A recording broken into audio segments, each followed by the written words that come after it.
right, we got some really good stuff right now from chapter 1085, The Death of Nefertari Cobra.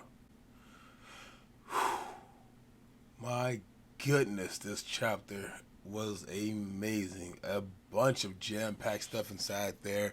Starting off with how shocked Cobra looked as Emu popped up and is sitting on the M3 throne. Mind you, that there should be no one ruler who ever sits on an empty throne, but it is one person ruling the world now, and that's Im Sama. Im Sama states that he will address 2 points that were being discussed between the five elders and Cobra. In return, he gets a single question answered from Cobra. Cobra states that he's listening to the name again, and Emu, IMU, sounds like that was familiar to him. And it was, because that was the name of one of the first 20 of the royal families. Insama is probably one of the oldest characters now that we know inside One Piece, and probably the previous user of the Op fruit, Law's fruit, gave him eternal life. This is just speculation. Insama starts off by talking about the 2 points that he was going to talk about, and then is going to ask a question later on down the line. So the first point was that the D. Anytime I talks about how the D, their name is the ancient enemy. Also, how people who don't even know the meaning of the D, they're just humans that's just out there that's around that know nothing about what the true meaning of the D really is. Anytime I also states a grave blunder, irksome scholars investigating the voice history basically blew them. Imsama was annoyed by the letter that got escaped that Nefertari Lily wrote, and about how the scholars try to investigate and uncover the hidden truth to the Void Century. Queen Lily also is responsible for the Great Pirate era even starting off the uproar of pirates, because if it wasn't for Vivi, the poneglyphs would have never had to have been disposed or, relocated around the world, as we see Im Sama talks about. Im Sama says that the relics would have been better off basically staying with them in one place, but got Im Sama thinking as well, and end up asking Cobra, what is the true name of Queen Vivi? The name that she wrote on the letter in the bottle to her brother. What is the name of Queen Lily? What is the name of Queen Lily? Cobra looks on as if he knows that he's going to die soon. As Cobra is looking there, the five elders all take out a gun. They each take their guns out and, of course, start pointing it at King Cobra. At this point, Cobra realizes that there is no way for him to get out of this alive. And as he's talking, we get a glimpse at the door, and who's peeping in? Sabo. Sabo's peeping in the conversation and hears that Cobra is telling the real name of Queen Lily, which is Queen Nefertari D. Lily. Yes, you heard it right. The D is in Lily. Kusama looks shocked, and then shoots off some form of shadow arrow that gets sent flying directly towards King Cobra, and it's like a shadow, like we think about Gecko Moria and how his shadows work and stuff like that. That's how it kind of looks.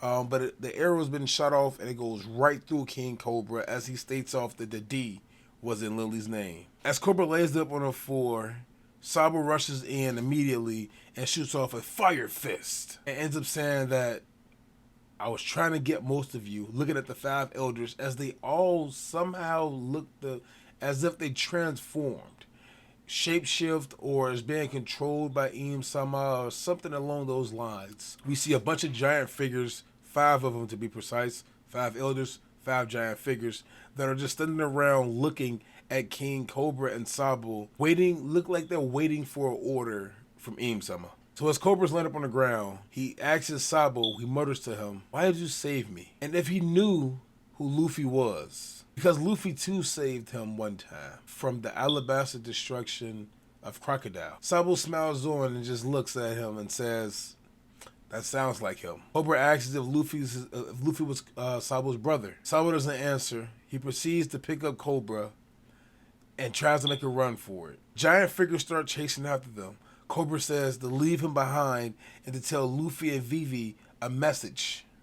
The message being that they all share the D. Sabo then has a little flashback of him, Ace, and Luffy all sitting down eating meat. Sabo asks, or notices rather, that both Ace and Luffy have a D in their names. Ace just goes on being Ace as he was as a kid and says they're just a name. Name's a name. What, do you want a D in your name too, Sabo? How about I call you Sadbo?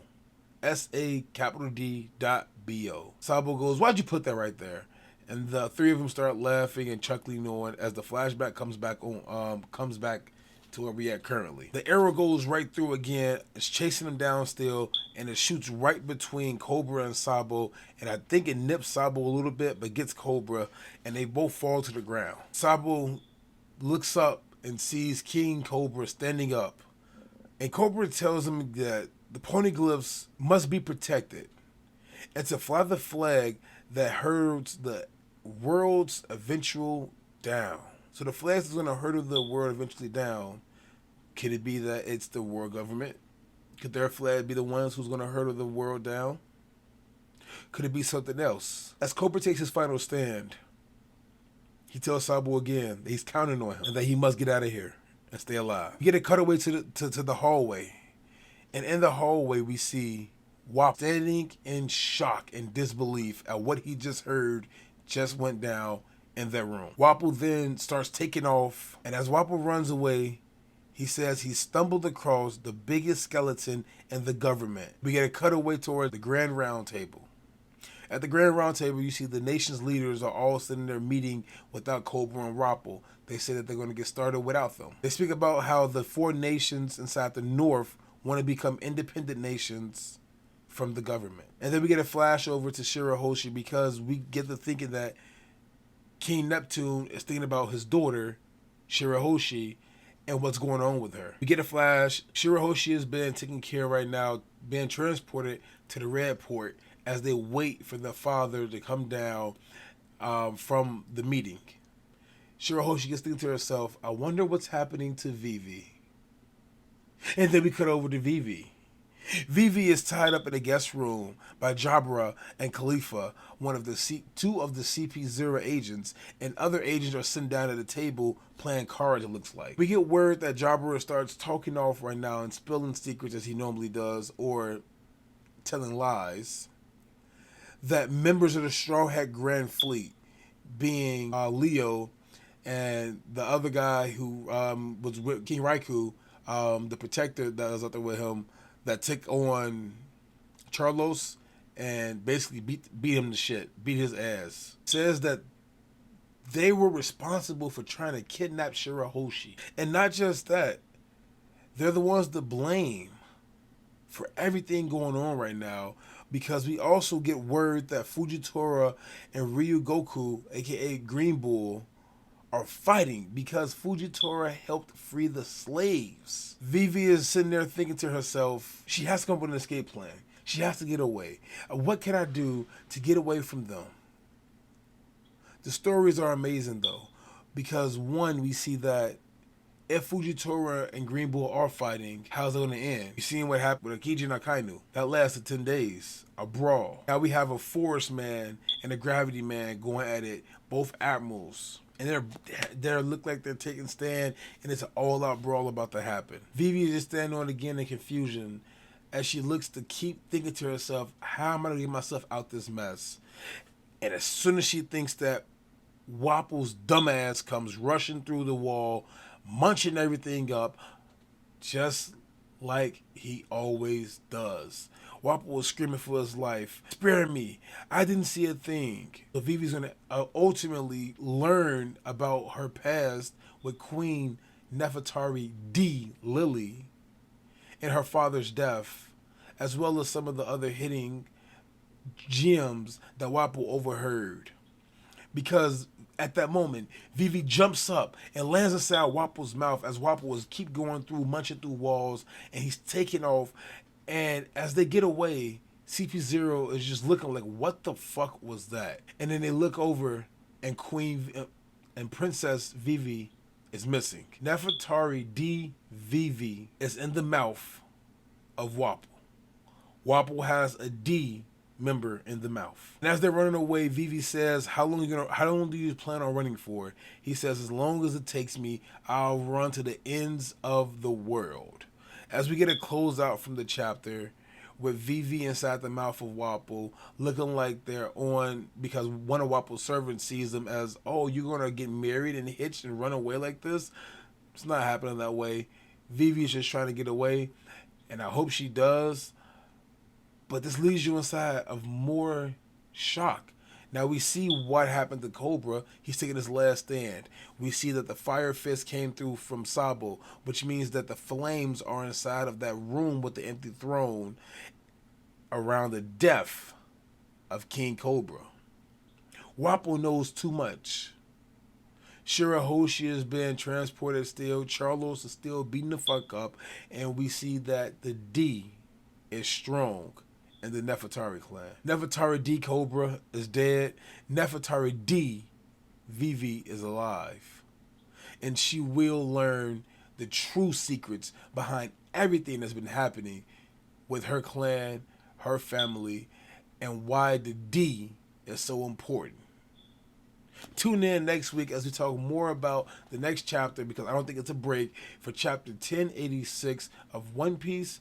Whew, it's going to be amazing. This was a good read. This was really good to talk about. As well, let's check out some more of our 1216 podcast content on our page. Stay strong with us. Stay in tune with us.